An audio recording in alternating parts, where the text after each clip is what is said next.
आप इस बात से इत्तेफाक रखती हैं क्या, जो आक्रांता है उनका महिमा मंडन, जो आक्रांता है जो देश को लूटने वाले हैं, जो देश में मंदिरों को तोड़ने वाले हैं, हानि पहुंचाने वाले हैं, उनके नाम पर गुणगान होता रहे, चलता रहे। अगर वो परंपरा चलती आ रही है तो चलती रहनी चाहिए। अगर आज उसको रोक दिया तो क्या तकलीफ है? देखिए, तकलीफ यहाँ किसी को नहीं है अर्चना जी, और मुझे लगता है किसी को तकलीफ होगी भी नहीं किसी बात से।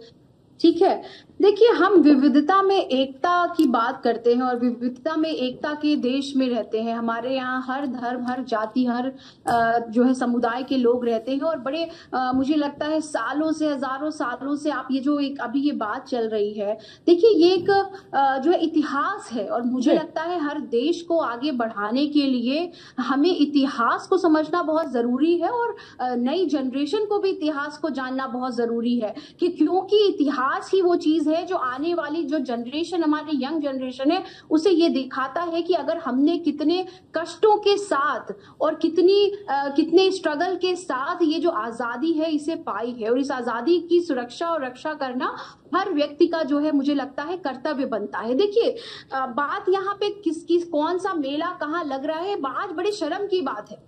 आज बड़ी शर्म इस बात पे आती है कि अगर एक पिक्चर ना आती तो सरकार को पता ना चलता कि गाजी का भी कोई मेला लगता है और गाजी सलार भी कोई व्यक्ति है और इस तरीके का जो है कृत्य या जिस तरीके का उस वक्त सिचुएशन थी, जो एक्सेशन हुआ, जो इन्वेजन हुआ, इन्वेजन के बाद जो टेरिटोरियल आप जिस तरीके से अटैक करते हैं वो हुआ, वो एक लाजमी सी बात है, वो एक नॉर्मल सी बात है। आज सरकार को जागने के लिए, तुष्टीकरण के लिए, ध्रुवीकरण के लिए पिक्चरों का सहारा लेना पड़ रहा है। ये बड़ी शर्म की बात है। अगर मैं उत्तर प्रदेश सरकार की बात करूं तो योगी जी के लिए आप पहले क्या आप इतिहास नहीं पढ़ सकते? इतिहास पढ़ने का तो वक्त नहीं है ना, क्योंकि पढ़ने का ही वक्त नहीं है। ना संविधान पढ़ते हैं ना इतिहास पढ़ते हैं। ये सिर्फ हिंदू मुसलमान करके प्रदेश की जनता को और देश की जनता को बेवकूफ बनाने का कार्य करते हैं, जिसमें ये माहिर है और ये बात मैं हर बार कहती हूँ। एक बात बताइए, आप सुन लीजिए, बस आप मुझे बस 15 से 20 सेकंड दे दीजिए। देखिए, ठीक है, पूरा आप समझिए बात को। आप गाजी की कब्र खोदने जा रहे हैं, औरंगजेब की कब्र खोदने जा रहे हैं कि भाई जिसने अत्याचार किया और वो भी 800 साल पहले किया, उसकी हम कब्र खोद के निकाल देंगे, भले ही हड्डी हड्डी बची हो लेकिन उसको हम जो है सजा दिला देंगे। अरे भैया, पुलवामा अटैक में 40 जवान शहीद हुए थे, 240 किलो आरडीएक्स आया था। कहां से आया? 2019 में। उसी वजह से आप चुनाव जीते दोबारा, नहीं तो आप चुनाव हारने की कगार पे खड़े थे। उसका आज तक इन्वेस्टिगेशन नहीं हुई भाई साहब, इंक्वायरी नहीं हुई, कोई कमेटी की रिपोर्ट कहाँ आई समझ नहीं आया। डीएसपी कहाँ चले सरदार जी, जिन्होंने खुलासा किया, जिनकी गाड़ी में आतंकवादी बैठा हुआ था, कहाँ चले गए वो?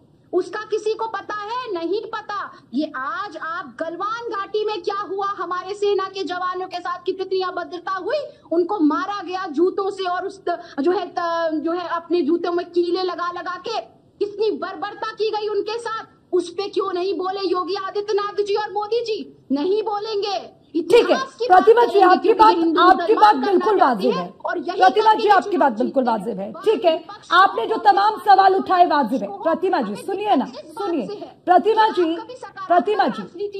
जी, एक जो गलत हुआ उसके लिए आप दूसरे गलत का महिमा मंडन कर लें, ये कंपैरिजन सही है क्या? प्रतिमा जी मेरा सवाल समझिए।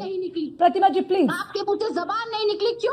क्योंकि ट्रंप ने खुलासा कर दिया कि करोड़ों रुपए मोदी जी को दिए हैं वोटर टर्नआउट करने के लिए। ये भारतीय जनता पार्टी का असली चाल चरित्र और चेहरा है। तो इसलिए विपक्ष प्रतिमा जी मेरा भी सवाल ले लीजिए, प्रतिमा जी सवाल ले लीजिए।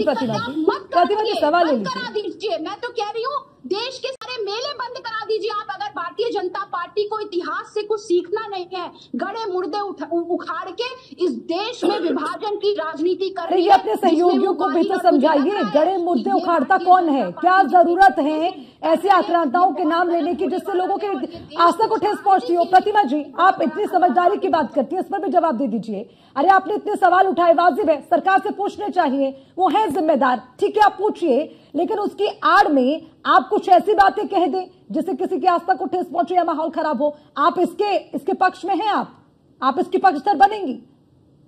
बिल्कुल नहीं। मैं कभी भी कांग्रेस पार्टी, समझिए आप अर्चना जी, हमने कभी किसी की आस्था को ठेस नहीं पहुंचाया और कांग्रेस पार्टी ही ऐसी पार्टी है। मैं बताऊं आपको कि हम कभी भी जो है धर्म के नाम पे, जाति के नाम पे राजनीति नहीं करते।